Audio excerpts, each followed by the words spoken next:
Assalamualaikum warahmatullahi wabarakatuh. Kami dari kelompok 4 akan mempresentasikan hasil dari kelompok kami dengan judul Layanan Bimbingan dan Konseling Komprehensif.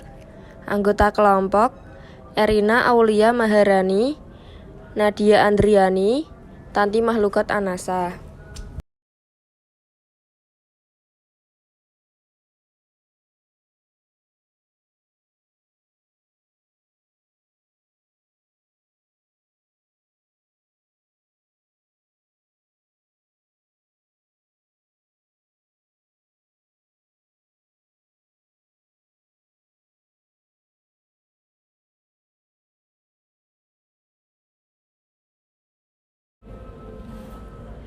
Layanan bimbingan dan konseling komprehensif. A. BK komprehensif. B. Pola layanan BK komprehensif. C.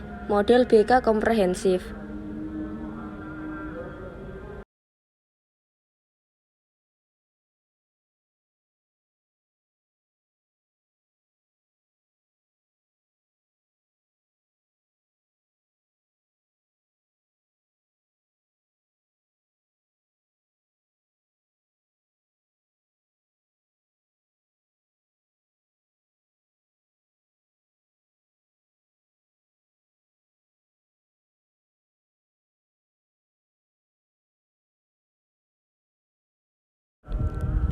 A. Bimbingan dan konseling komprehensif. Model bimbingan komprehensif menurut Gibbers dan Henderson secara ringkas, bimbingan komprehensif adalah sebuah program yang memiliki organisasi dengan perencanaan, pembagian, dan pengkoordinasian khusus untuk aktivitas bimbingan dan konseling berdasarkan kebutuhan siswa, sekolah, dan masyarakat. Program ini dirancang untuk melayani seluruh siswa dan orang tua atau pihak-pihak yang ada di sekolah.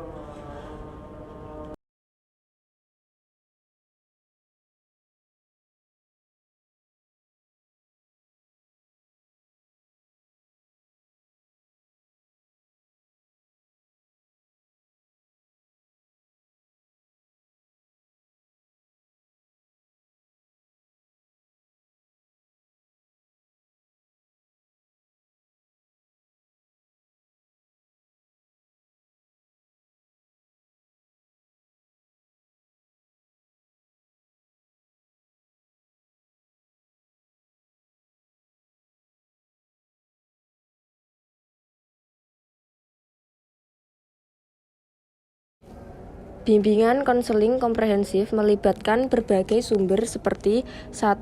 Konselor, 2. Guru, 3. Orang tua, 4. Psikolog. 1. Konselor memberikan dukungan individual dan kelompok kepada siswa dalam mengatasi masalah pribadi, akademik, dan karir mereka. 2. Guru melakukan pemantauan dan intervensi di kelas untuk mendukung perkembangan siswa secara akademik dan sosial. 3. Orang tua berperan dalam mendukung pertumbuhan dan perkembangan anak-anak mereka dengan berkomunikasi secara terbuka. 4. Psikolog memberikan layanan konseling yang lebih mendalam dan mungkin merujuk siswa untuk intervensi yang lebih spesifik jika diperlukan.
Tanggapan saya adalah bahwa melibatkan berbagai sumber tersebut membantu menciptakan lingkungan yang mendukung pertumbuhan holistik siswa, memastikan bahwa kebutuhan mereka diakomodasi dengan baik dalam berbagai aspek kehidupan mereka.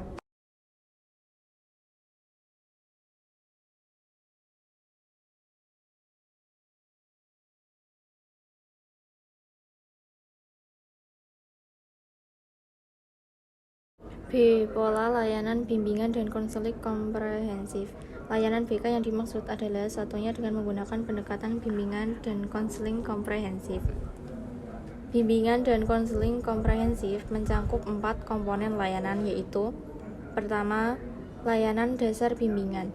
Layanan dasar bisa diartikan sebagai proses pemberian bantuan kepada seluruh konseli melalui kegiatan penyiapan pengalaman terstruktur secara klasikal.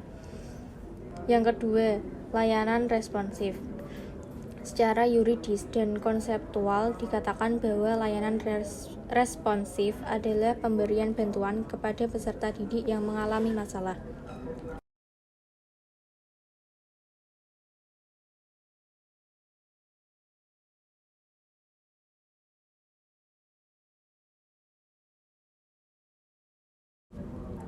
Yang ketiga, layanan peminatan dan perencanaan individual.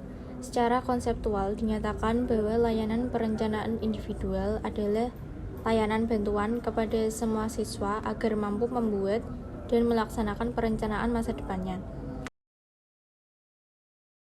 Yang keempat, dukungan sistem.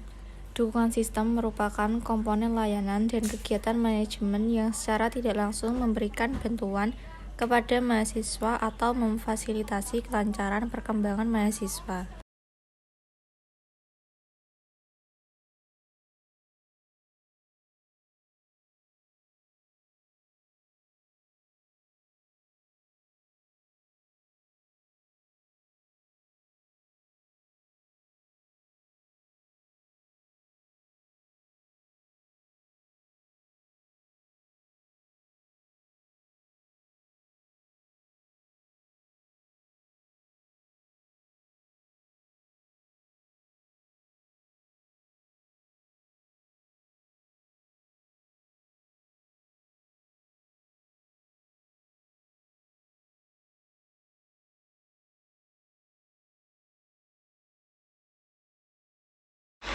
C.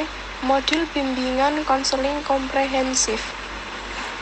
Modul bimbingan yang digunakan adalah bimbingan secara individual, yaitu konseling individual, bimbingan individual, pengajaran, pemantauan, masa orientasi atau MOS, bimbingan belajar, dan karir. Terdapat 7 model bimbingan konseling komprehensif. Yang pertama, konseling individual, yaitu proses di mana seseorang konselor bekerja secara langsung dengan satu individu untuk membantu mereka memahami masalah. B. Bimbingan individual, yaitu proses di mana seorang konselor atau pembimbing bekerja secara langsung dengan satu individu untuk memberikan dukungan, arahan, bimbingan yang sesuai dengan kebutuhan dan tujuan pribadi mereka. C. Pengajaran, proses penyampaian pengetahuan, keterampilan, atau nilai kepada orang lain dengan menggunakan berbagai metode dan strategi pembelajaran. D. Pemantauan, yaitu proses pengawasan, pemantauan, dan evaluasi terhadap perkembangan kinerja atau kondisi tertentu secara berkala. E. Masa orientasi, yaitu periode awal di mana siswa baru diperkenalkan dengan lingkungan sekolah, universitas, atau institusi pendidikan lainnya. F.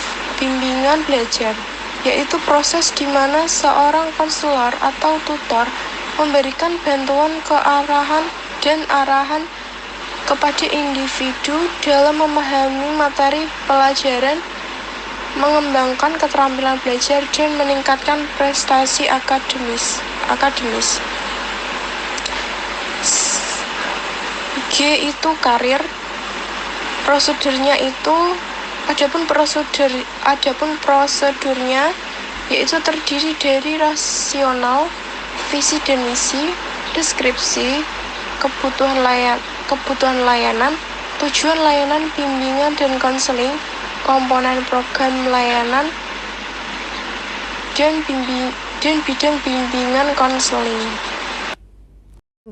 Kesimpulan dari layanan bimbingan dan konseling komprehensif adalah menyediakan dukungan yang holistik bagi individu dalam mengatasi masalah, mengembangkan potensi, dan mencapai kesejahteraan secara keseluruhan.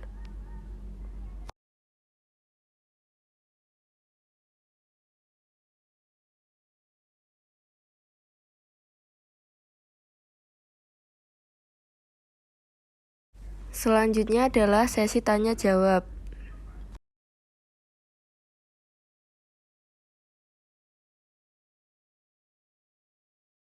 Jika tidak ada yang bertanya, saya akhiri presentasi hari ini. Wassalamualaikum warahmatullahi wabarakatuh.